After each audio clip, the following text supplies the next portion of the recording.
What do you feel when you look at me? When you see a non-passing trans person, or when you see a non-binary person, or just a generally gender non-conforming person? Do you feel fear? Do you feel disgust? Do you feel maybe sorry for them or embarrassed for them? Maybe you feel angry at their attention seeking or at their inability to act normal like everyone else. Maybe you just feel unsettled, uncomfortable, not knowing what they're going to do and feeling like you have to distance yourself. All of those are what transphobia feels like. Think about it. If you had those feelings looking at a black person or just a person of color in general, that would be racist. If you had those feelings looking at a gay person who like you knew was gay, or maybe they're just generally flamboyant and you assume they're gay or whatever, that would be homophobic. See, the thing is, transphobia and also homophobia, although perfectly fine and great terms that, can and should be used, they are, in a sense, misnomers. People think that, oh, well, I'm not afraid of trans people, so I'm not transphobic. Well, you can have a substance that is hydrophobic, meaning if you dip it into a glass of water, it's not going to get wet. It's going to repel the water around it. And that's what transphobia really is. It's this repulsion of trans people. Homophobia would be a repulsion of gay people. Now, does this mean that you are a terrible person, that you are a bigot for feeling those emotions when you see us? Not necessarily. Feeling those things is rooted in cultural programming, which we're going to come back to in a second. But just feeling those things does not necessarily make you a terrible person. It's if you lean into them and you believe them and you reinforce them, acting on them to then cause some sort of harm towards transgender people, whether that's, attacking our rights, trying to erase us from public, treating us with disrespect and misgendering us, etc., etc., etc. But let's see what the dictionary has to say. According to Merriam-Webster, discrimination against, aversion to, or fear of transgender people. Let's look at a different definition from dictionary.com. An aversion or hostility to, disdain for, or fear of transgender people. Now, I would actually expand these definitions to include a couple other pieces of information, which I'll come back to later. But first we have to explore a little bit about why you get those feelings when you look at someone like me to begin with. And I would know because I used to be in your shoes.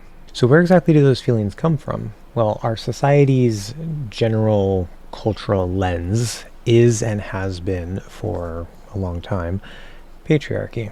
Now, I know patriarchy. Before I realized I was trans and accepted myself and came out to myself, I didn't even think the patriarchy existed at all. Really, at least not today. But we still do have a largely patriarchal based culture. Our institutions and a lot of our systemic issues are based on patriarchal norms.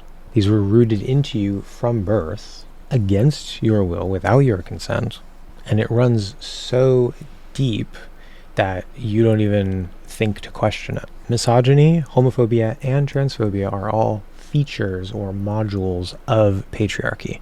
They are all social constructs, yes, social constructs, derived from the patriarchal understanding of reality and of nature, which is based on one single faulty assumption. And from there, it builds its own internal logic and seems to make sense. But once you realize that there's this one faulty assumption, the entire thing falls apart. And that assumption is that men are inherently superior to women. And as a result of that, that they should then lead, they should be in control. Just because men might have certain differences compared to women, such as on average being bigger and on average being stronger, not on average being smarter, that is not at all based in reality. That is an illogical leap based off of all the rest of it in order to help reinforce the dominance of men. But this leads to other false assumptions and beliefs, such as, well, if men are bigger and stronger, and smarter, then the job of men is to protect women. Women need protecting because they're not as strong, they're not as big, they're not as fast, they're not as smart.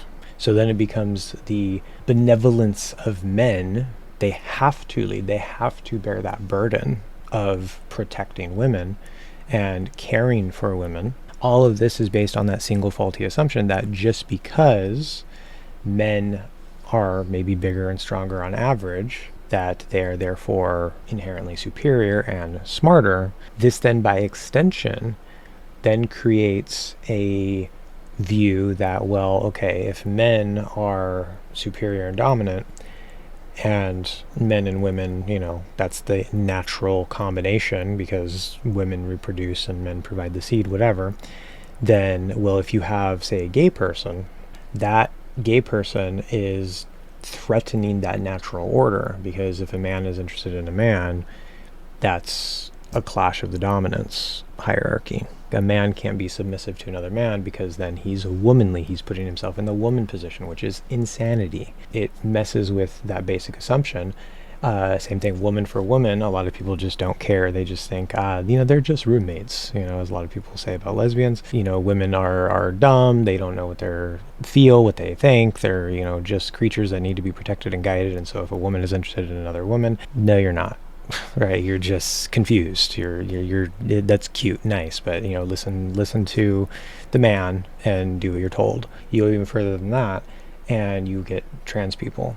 Trans people threaten that core assumption the most, because we're saying somebody who happened to be born in a body that was male based at birth, whatever, it was assigned male at birth. I'm going to say that because through transitioning, through taking medication like HRT and stuff, our bodies do get much more in line on the physical, chemical level, closer to cisgender women. We don't develop the reproductive organs, of course, but pretty much everything else comes in line.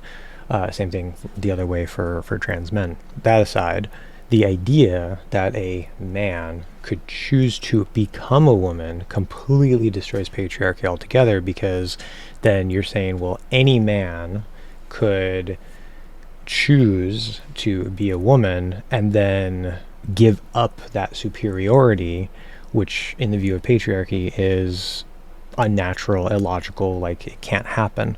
So when people say like, oh, you're just a man in a dress, or you're just a confused woman if you're a trans man, it comes down to this core assumption that cannot be challenged, otherwise patriarchy itself crumbles. When you actually break it down and look at it, it's completely illogical. It's based on a faulty assumption. I'm probably going to have another video doing a deep dive into all of that. I've written extensively about that on Medium. That is the cornerstone of patriarchy. What feminists are fighting for, what LGBTQ plus activists are fighting for, is a truly egalitarian system, not just on paper, not just in theory, but an actual society that runs on egalitarian social frameworks rather than patriarchal social frameworks. There's a lot more details related to all that and the science behind it and this and that I have written up as the Medium companion to this video. This video is actually based on that. So check that out for more, but we're going to shift gears here into the definition expansion that I would add. I propose that we add the following 3 entries to the definition. A denial of the existence and validity of transgender people as who they say they are. This may include beliefs in the highly debunked theories of social contagion theory or autogynephilia, or simply thinking that being trans is somehow a perversion or even a choice. And even if it were a choice, that shouldn't matter. Number 2, the belief that you're not really trans or valid unless you medically transition. This is something called transmedicalism, and there are actually, unfortunately, quite a few trans people who subscribe to this philosophy as a coping or defense mechanism in order to try to stave off potential oppression or persecution, but that's not how it works. They're going to come for you, sweetie. They're going to come for the LGB also. Now, the third thing that I would add to the definition of transphobia would be the view that cisgender people are superior. Now, this is commonly referred to as cisnormativity, just like there's heteronormativity, but I like to use the term cis supremacy because just like racial supremacy, there's also hetero supremacy, the idea and belief that heterosexual interactions between human beings is the natural, normal, standard thing. And it's the same thing with cis supremacy, the idea that if you're not cis, you are immediately invalid or wrong or mentally ill. And you can choose to be a man in a dress if you want or whatever, but you're just living in fantasy. That is a very cis-centric, cis-supremacist view. Now, unfortunately, this, again, goes all the way down to that core building block, that core assumption, that cornerstone of patriarchy that unroots the entire system. It is the root underneath everything. And so even among some LGBT people, there's still this resistance to us being real and valid and perfectly fine, just normal people. This cis-centric supremacy is also part of what leads to these separate but equal policies that we're seeing in like bathrooms and sports, even though there is no scientific evidence whatsoever to support them. We already did separate but equal in the past with black people, people of color, segregated bathrooms, segregated whatever. It's literally just the same recycled shit. I myself, as I've written about elsewhere, and I'll probably make videos on as well, was very much buried under tons of internalized transphobia. When I was younger, I even had internalized homophobia, which I got over in my early 20s. And that internalized transphobia kept me from being able to see and accept who I really am. It took me 35 years to unpack all that and dig myself out of that. It was a very slow and painful process. But I was forced to do that in order to have a chance at a happy life where I actually like myself and I, want to live. I actually have a desire to live. Where before I didn't want to die, but I was just this sort of hollow, empty shell floating through life doing what I thought everybody else expected of me. Then, even after I managed to accept myself, I still had internalized transphobia because I would look at non-binary people and be like, ugh, that makes me feel weird. That makes me feel gross. I still had work to do, work to unpack. I met a non-binary person. And at first that was like, I was nice and everything, but that was kind of my internal reaction. I was like, I feel kind of gross and disgusted. And then I worked on myself. Next time I saw that person, I was like, hey buddy, what's up? Like I was genuinely happy to see this person. Again, feeling these things does not make you a terrible person.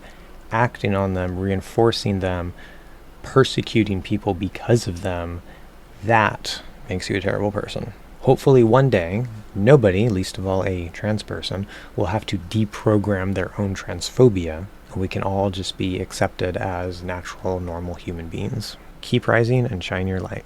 The world needs you.